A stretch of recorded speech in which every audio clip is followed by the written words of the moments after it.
Pickle ball എന്ന പുത്തൻ കായിക മത്സരത്തിന്റെ ആദ്യ വേൾഡ് ടൂറിന് ഗൾഫ് രാജ്യങ്ങൾ വേദിയാകും. $15 മില്യൺ സമ്മാനത്തുക. അടുത്ത വർഷം മാർച്ചിൽ ഗൾഫ് രാജ്യങ്ങളിൽ നിന്നാകും പിക്കിൾ ബോൾ വേൾഡ് ടൂറിന് തുടക്കമാവുക.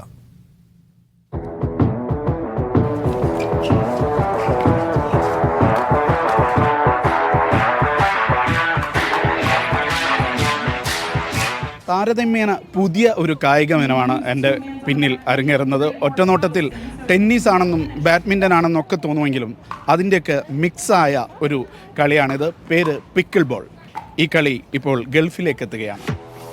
1965 അമേരിക്കയിൽ പിറവിയെടുത്ത ഈ കളി കോവിഡിന് ശേഷമാണ് ഇന്ത്യയടക്കം വിവിധ രാജ്യങ്ങളിൽ സജീവമായത്. മുംബൈയിലും അഹമ്മദാബാദിലുമെല്ലാം ഇപ്പോൾ പിക്കിൾ ബോൾ കോർട്ടുകൾ സജീവമാണ്. പിക്കിൾ ബോൾ വേൾഡ് റാങ്കിങ്ങിൻ്റെ CEO ഇന്ത്യക്കാരനായ പ്രണവ് കോഹ്ലിയാണ്. ലോകമെമ്പാടും ഈ കായിക ഇനത്തെ പരിചയപ്പെടുത്താൻ ലക്ഷ്യമിട്ടാണ് ഗൾഫ് രാജ്യങ്ങളിൽ നിന്ന് പിക്കിൾ ബോൾ വേൾഡ് ടൂർ അടുത്ത വർഷം ആരംഭിക്കുന്നത്. ഇന്ത്യയിൽ കേരളത്തിൽ ഉൾപ്പെടെ ഇന്ത്യ ടൂറിനും പദ്ധതിയുണ്ട്. Kerala, few players coming from Kerala, and I think Kerala has rich history in sports.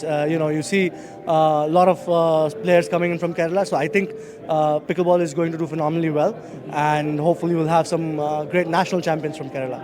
ഈ വർഷം സെപ്റ്റംബറിൽ പെറുവിൽ പിക്കിൾ ബോളിന്റെ ലോകകപ്പ് മത്സരം നടക്കും. മില്യൺ കണക്കിന് ഡോളറിന്റെ സമ്മാനത്തുകയാണ് മത്സരങ്ങളുടെ പ്രത്യേകത. വേൾഡ് ടൂറിന് $15 മില്യൺ, ഗൾഫിൽ നടക്കുന്ന പരമ്പരയ്ക്ക് $1.5 മില്യൺ സമ്മാനത്തുക. ദുബൈയിൽ നടന്ന പ്രഖ്യാപന ചടങ്ങിൽ ലോക 1-ാം നമ്പർ താരം മെഗാൻ ഫൺ ഹാർട്ടും ഇന്ത്യൻ ക്രിക്കറ്റ് താരം യശ്വേന്ദ്ര ചാഹലും പങ്കെടുത്തു. യാസർ അറഫാത്തിനൊപ്പം ഷിനോദ് ഷംസുദ്ദീൻ, മീഡിയ 1, ദുബായ്.